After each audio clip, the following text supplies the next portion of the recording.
नमस्कार विद्यार्थी मित्रांनो, पोलीस भरती गाईड ऑफिशियल चॅनलमध्ये आपले हार्दिक स्वागत आहे। विद्यार्थी मित्रांनो, काल मुंबई शहर पोलीस भरतीमध्ये थोडीशी चुकीची गोष्ट घडली आहे।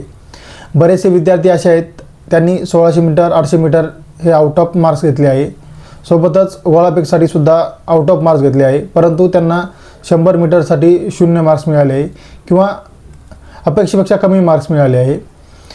तर विद्यार्थी मित्रांनो, जर आपल्याला असं वाटत असेल की आपल्याला मार्क्स कमी मिळाले किंवा मग काही सेन्सरचा वगैरे काही इश्यू असेल, तर आपण तिथे एक अपील टेबल असतो, त्या अपील टेबलवरती जाऊन आपण अपील केलेलं आपल्यासाठी फायद्याचं असेल, जेणेकरून आपल्याला जे ॲक्च्युअल मार्क्स मिळाले आहे ते आपल्याला मिळतील।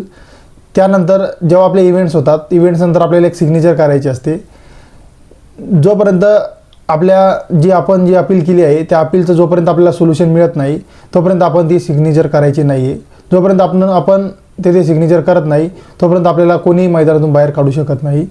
त्यामुळे विद्यार्थी मित्रांनो, स्वतः आपण अन्याय कधीही सहन करायचा नसतो, कारण आपल्याला स्वतःच लढावं लागतं, तरच आपला कुठेतरी फायदा होतो। कारण विद्यार्थी मित्रांनो, आपण इतके दिवस मेहनत करतो आणि ज्यावेळेस आपण मेहनतीत सार्थ करण्यासाठी आपण पोलीस भरतीच्या मैदानी चाचणीसाठी जातो, तर तेथे जर अशी घटना घडत असेल, जर तो सेन्सरचा इश्यू असेल किंवा अदर कोणता इश्यू असेल, त्या इश्यूमुळे जर आपलं नुकसान होत असेल, तर विद्यार्थी मित्रांनो, असा अन्याय आपण सहन करू नका।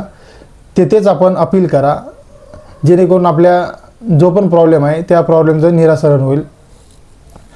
त्यासोबत विद्यार्थी मित्रांनो, आपण इतक्या दुरून पोलीस भरतीच्या मैदानी चाचणीसाठी जात आहात, तर तुम्हाला विनंती आहे, आपण जिथेही जात असाल तिथे थोडंसं लवकर जा।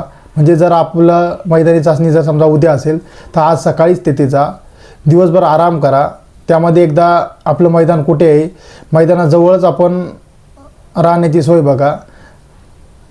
सोबतच तेलकट पदार्थ खाऊ नका, जास्तीत जास्त पाणी प्या, जास्तीत जास्त झोप घेण्याचा प्रयत्न करा आणि वेळेवर ग्राउंडला जाण्याचा प्रयत्न करा। तर विद्यार्थी मित्रांनो, आशा करतो की आपला व्हिडिओ आवडलाच असेल। ज्यांनी चॅनलला सबस्क्राईब केलं नसेल त्यांनी चॅनलला सबस्क्राईब करा आणि बेल आयकॉनला क्लिक करायला विसरू नका। भेटूया नवीन व्हिडिओमध्ये, तोपर्यंत जय हिंद, जय महाराष्ट्र।